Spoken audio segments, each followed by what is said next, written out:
J'espère sincèrement que vous vous portez à merveille. L'année 2025 s'achève sur une note, très parlante. Une devise, une sentence même que le président Abdi Tebboune semble avoir gravée dans le marbre tant elle reflète à mon sens l'entièreté de cette année hallucinante. Si je devais résumer 2025 en quelques mots, et Dieu sait que ce n'est pas facile, ce serait avec cette formule choc: chute en Algérie, on torture tranquillement, on câline Hamlaoui et on méprise le reste du monde. Oui, vous avez bien entendu. On fait taire, on brutalise, on couvre Hamlaoui et on crache sur tout le monde. En toute simplicité. Voilà ce que l'on peut comprendre, puisque ce n'est même pas ce que l'on peut comprendre, c'est ce que les autorités algériennes, ce que le pouvoir algérien, ce que M. Abdi en personne nous dit clairement à la fin de cette année, puisqu'il a pris des décrets présidentiels qui ont été publiés dans le journal officiel récemment. C'était le dernier journal officiel, je pense. C'est le journal officiel numéro 85 du 23 décembre 2025. C'est peut-être la dernière édition du journal officiel dans l'année 2025, en tout cas l'avant-dernière. Dans cette édition du journal officiel, il y a 2 décrets présidentiels qui ont été signés le 10 décembre 2025 et qui mettent fin aux fonctions de plusieurs responsables de l'Observatoire national de la société civile. Plusieurs responsables, sauf mademoiselle Ibtissam Hamlaoui. Elle est intouchable. Tebboune nous confirme que mademoiselle Hamlaoui est intouchable. La preuve par décret présidentiel du 10 décembre 2025, il est mis fin à compter du 30 mai 2025 aux fonctions de chef de cabinet de la présidente de l'Observatoire national de la société civile, exercée par Jamel Daou. Donc monsieur Jamel Daou, qui est le chef de cabinet de madame Ibtissam Hamlaoui, laquelle dirige l'Observatoire national de la société civile depuis le mois de mars 2025 à peu près. Eh bien lui, il a été limogé. Ça, c'est le premier décret qui a été signé par Abdi Tebboune. Le deuxième décret présidentiel qui a également été signé par Abdi Tebboune dit la même chose par décret présidentiel du 10 décembre 2025. Il est mis fin aux fonctions exercées à l'Observatoire national de la société civile par Kenzan Char, chargé d'études et de synthèse. S'il a dit chargé d'études et de synthèse, Nazim Ilas Yousfi, chargé d'études et de synthèse, Samir Bouaziz, sous-directeur des conférences et des congrès, et Adel Kchat, sous-directeur de la formation et de la société civile. Tous ces gens-là ont donc été limogés ou relevés de leurs fonctions, et à partir du 30 mai 2025, ils ne pourront plus travailler au niveau de l'Observatoire national de la société civile qui est dirigé par qui? Par Ibtissam Hamlaoui. Ibtissam Hamlaoui, donc, elle reste. On ne parle pas d'elle, donc elle n'est pas relevée de ses fonctions. On nous a promis, on nous a manipulés depuis novembre 2025 pour nous faire taire après le début du scandale de Hamlaoui, avec les révélations fracassantes de 2 lanceurs d'alerte qui sont Yacine et Alger Zetoni, lesquels ont été torturés, dénudés, frappés, violentés, emprisonnés arbitrairement. Ils ont eu le courage et la lucidité de raconter leur mésaventure et de fournir des preuves, de dérouler tout le récit des horreurs qu'ils avaient subies, qui leur ont été infligées, parce qu'ils ont osé contester ou s'opposer à Hamlaoui. On nous avait dit: ne vous inquiétez pas, Hamlaoui va être relevée, elle va être limogée, elle va être jugée, elle va être sanctionnée. Rien de cela n'a vu le jour. Rien de cela ne s'est accompli. Rien de cela ne s'est concrétisé. Et Abdi le confirme dans 2 décrets présidentiels. Il relève, il limoge son chef de cabinet. Il relève de leurs fonctions plusieurs cadres de l'Observatoire national de la société civile, qui relève, je le rappelle, de l'autorité du président de la République et qui est une institution constitutionnelle. Elle figure dans la constitution algérienne, je le rappelle, et elle est dirigée par Ibtissam Hamlaoui depuis le 20 mars 2025. Et malgré tous les scandales qui entourent cette femme ou cette demoiselle âgée de 43 ans aujourd'hui, eh bien, elle a torturé. Je rappelle, Yacine Benchatta est en Algérie depuis le 18 ou le 19 novembre 2025. Cela fait plus d'un mois. Yacine Benchatta s'est rendu aux autorités algériennes, s'est présenté aux services secrets algériens. Il a témoigné. Il a, selon mes investigations, été auditionné pendant plus de 48 heures. Il y a eu presque 20 procès-verbaux, c'est-à-dire un dossier d'une dizaine de pages. Yacine, l'ancien chef de bureau de Skikda du Croissant Rouge algérien, qui fut l'un des plus proches collaborateurs de Petit Hamlaoui de 2023 à 2025, il a tout raconté. Il a raconté les problèmes de corruption, les problèmes de meurtre, d'immoralité, de prise illégale, d'intérêt, de détournement d'argent, de népotisme, de favoritisme, d'instrumentalisation politique du Croissant Rouge. Il a tout donné aux services secrets algériens. Il leur a tout donné. Il avait des preuves, des indications, des documents. Il a été témoin oculaire. Franchement, il a fait son devoir. Il n'a pas fui. Il a eu le courage. Je ne sais pas dire si c'est du courage ou une folie suicidaire. Parce qu'aujourd'hui, j'ai l'impression que c'est plus une folie suicidaire qu'un acte de courage. Il leur a fait confiance. Il a mis son destin, il a remis sa vie entre leurs mains. Et pendant, je le dis, je le répète, presque 20 procès-verbaux ont été dressés, ont été établis. On lui a enlevé le passeport, on lui a retiré le passeport, on l'empêche de quitter le pays. Il ne peut pas s'exprimer. Il n'a même pas été réhabilité au sein du Croissant Rouge algérien. Selon mes informations, selon nos investigations, il ne travaille toujours pas. Il est chez lui, la peur au ventre. Peut-être est-ce qu'il va un jour retrouver sa liberté, ses droits civiques, ou peut-être attend-il que nous on l'oublie un peu pour le remettre en prison. Pendant que Hamlaoui, mademoiselle Petit Hamlaoui, la Miss du régime Tebboune, la marraine du régime Tebboune, la gourou du régime Tebboune, elle, non seulement elle est en liberté, mais elle est maintenue au pouvoir. Alors que nous avons eu 2 citoyens, une femme, un homme. Elle est toujours à l'étranger, elle est toujours en fuite à l'étranger, et elle ne veut pas faire comme Yacine Benchatta parce qu'elle a bien vu que Yacine il est rentré, il a témoigné, et rien n'a été fait. Rien. Il faut dire la vérité, rien. Elle est plus puissante que le général Hassan, que le général Sadek, que le général Mustapha. Elle est plus puissante que tout le monde. Directement première ministre. Pourquoi ne pas lui donner tout le pouvoir à cette demoiselle ? À cause d'elle, des citoyennes et des citoyens, 2 citoyens ont été torturés. Ce sont les seuls qui ont eu le courage de s'exprimer. Parce que les personnes qui ont été emprisonnées à cause de Petit Sam Hamlaoui, pour un commentaire sur Facebook ou pour avoir travaillé avec elle parce qu'ils ont été licenciés abusivement, parce qu'ils ont dénoncé ses méfaits ou ses décisions arbitraires, pour avoir uniquement critiqué Hamlaoui. Il y a eu plusieurs dizaines de personnes qui ont été arrêtées, placées en garde à vue ou sous contrôle judiciaire ou emprisonnées. Mais il n'y a que 2 individus qui ont eu le courage de s'exprimer, c'est Yacine et Hajer Zettoni. Parce que ces 2 personnes sont dignes, sont courageuses, sont lucides, honnêtes, et elles voulaient défendre leur honneur. Leur honneur qui a été bafoué.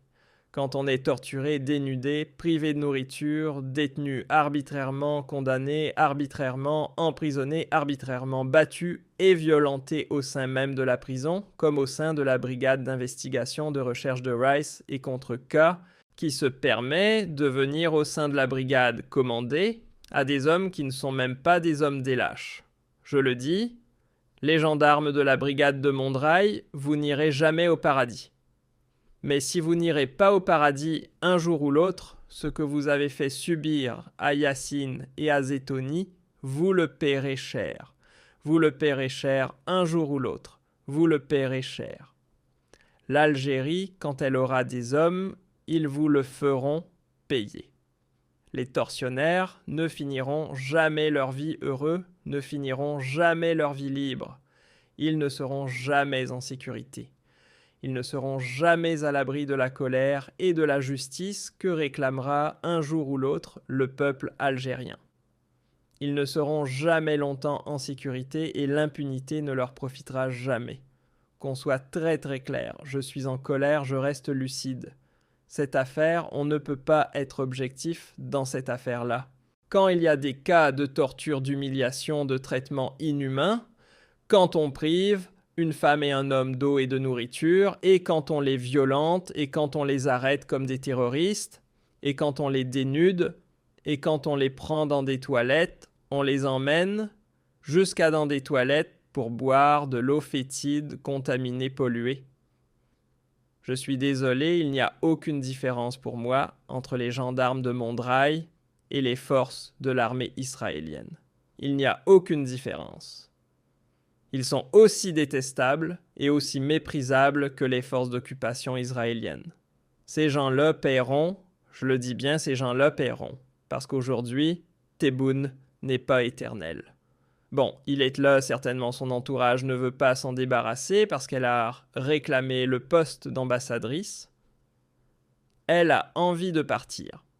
Je révèle, je le dis aux Algériens, aux Algériennes, Amla veut partir parce qu'elle sait qu'elle a été grillée. C'est une carte qui est si brûlée maintenant et elle ne peut pas apparaître en public. Les Algériens la détestent.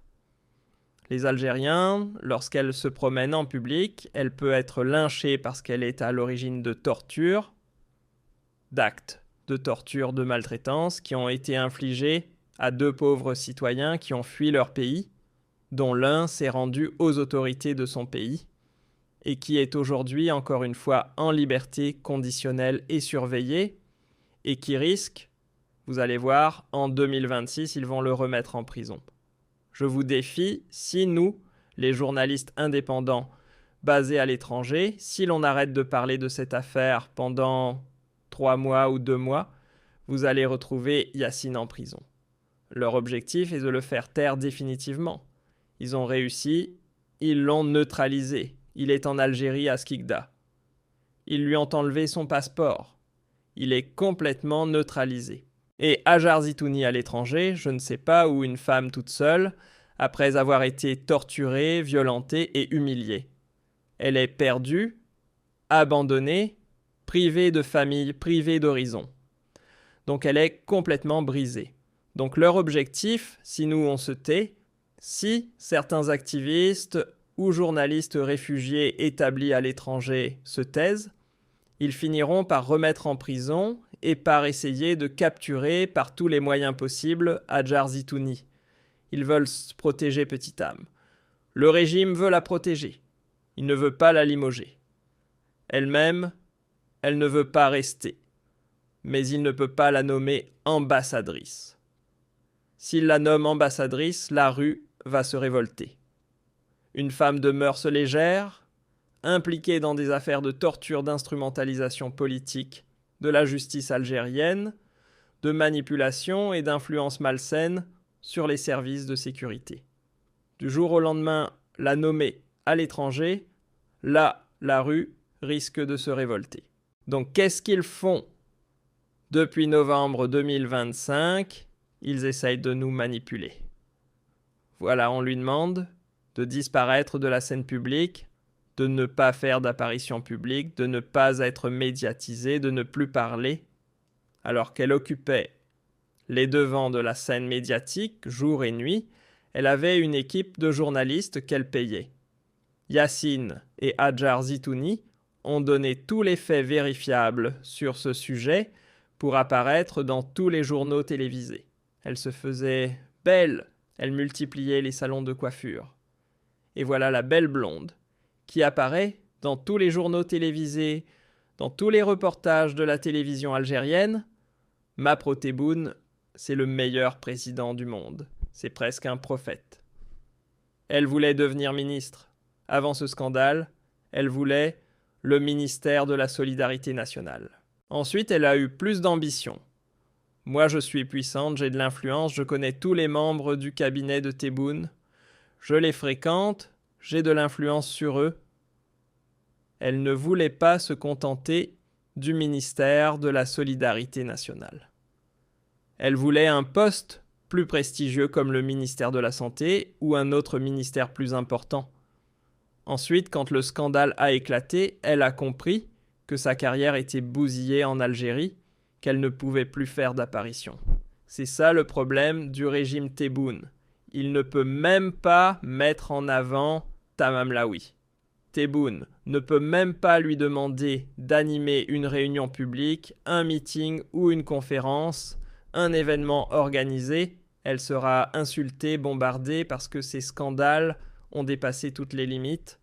Elle a suscité, c'est la personnalité la plus détestée de l'année 2025. C'est la personnalité qui a suscité la plus grande controverse et qui a soulevé une vague d'indignation, un tsunami d'indignation à travers ses comportements, à travers la manière dont elle a manipulé, dont elle a transformé la gendarmerie nationale, une brigade de la gendarmerie nationale et un tribunal judiciaire de rail pratiquement en salon de coiffure ou en salon d'esthétique.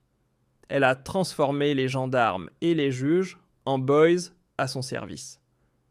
Je dis bien des boys à son service. Les Algériens sont complètement choqués par cette demoiselle qui est devenue du jour au lendemain sans aucune compétence, sans aucun mérite, au moins si elle avait des diplômes, si elle était une médecin brillante. Mais non.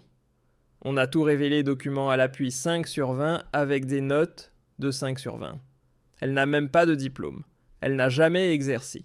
Elle n'a aucun mérite, si ce n'est qu'elle est une jeune femme belle et jolie et qu'elle correspond au goût de certains dirigeants algériens, frustrés, aveuglés par leur frustration et incapables de gérer leurs pulsions. Il faut dire la vérité. Il faut à un moment donné que l'on casse les tabous.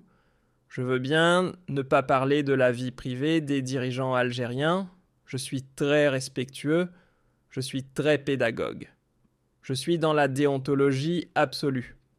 Mais quand on en vient à torturer des citoyens, à transformer les gendarmes en laquais, à transformer les juges en valets au service d'une demoiselle protégée par les conseillers, les collaborateurs les plus proches du chef de l'État, c'est bon.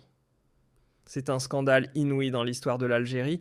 Elle a suscité, c'est la personnalité la plus détestée de l'année 2025. C'est la personnalité qui a suscité la plus grande controverse et qui a soulevé une vague d'indignation, un tsunami d'indignation à travers ses comportements, à travers comment elle a manipulé, comment elle a transformé la gendarmerie nationale, une brigade de la gendarmerie nationale et un tribunal judiciaire de rail pratiquement en salon de coiffure ou en salon d'esthétique. Elle a transformé les gendarmes et les juges en boys à son service. Je dis bien des boys à son service. Les Algériens sont complètement choqués par cette demoiselle qui est devenue du jour au lendemain sans aucune compétence, sans aucun mérite, au moins si elle avait des diplômes, si elle était une médecin brillante. Mais non. On a tout révélé, documents à l'appui, 5 sur 20, avec des notes de 5 sur 20. Elle n'a même pas de diplôme. Elle n'a jamais exercé. Elle n'a aucun mérite, si ce n'est qu'elle est une jeune femme belle et jolie, et qu'elle correspond au goût de certains dirigeants algériens frustrés, aveuglés par leur frustration et incapables de gérer leurs pulsions. Le Croissant Rouge, voilà, ce n'est pas une institution sécuritaire. Mais Amla, elle est uniquement à la tête du Croissant Rouge et de l'Observatoire national de la société civile. Et elle a pu manipuler toute la gendarmerie nationale, tout un appareil judiciaire, tout un appareil sécuritaire. Mais le jour où elle devient ministre, non. La vérité, s'il n'y avait pas le témoignage, le récit horrible, mais surtout le courage, la prise de parole courageuse, et je dirais même suicidaire de Yassine et Hadjar Zitouni, ils ont commis un suicide. Ils ont mis fin à leur vie en Algérie. S'il n'y avait pas leur témoignage, cette demoiselle aurait pu continuer son ascension fulgurante.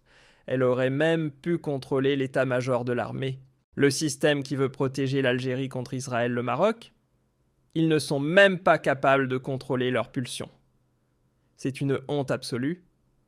Cette affaire couvrira de honte jusqu'à la fin des temps le régime. À tous ses conseillers qui ont eu des relations avec elle, cette histoire va vous poursuivre. Encore une fois, elle veut partir, mais elle veut partir comme ambassadrice. Elle veut partir à l'étranger. Il faut la nommer ambassadrice dans un quelconque pays. On ne peut pas la sanctionner, on ne peut pas la limoger comme ça. Elle est devenue trop encombrante à cause des dossiers qu'elle détient sur l'entourage de Tebboune. C'est une honte absolue. Ce régime ne mérite pas de respect. Moi, je ne peux pas respecter des gens qui se font manipuler par une courtisane.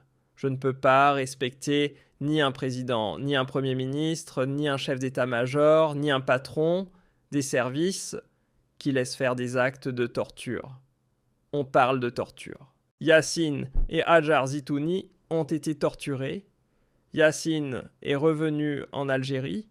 Il était parti à l'étranger, Paris ou Londres, où il a fricoté avec le mal ou avec Rached. On peut dire ce qu'on veut. Il vous a fait confiance. Il est rentré dans son pays. Il vous a fait confiance. Il est rentré la tête haute. Il pensait que son pays allait le défendre. Il pensait que son pays allait le protéger.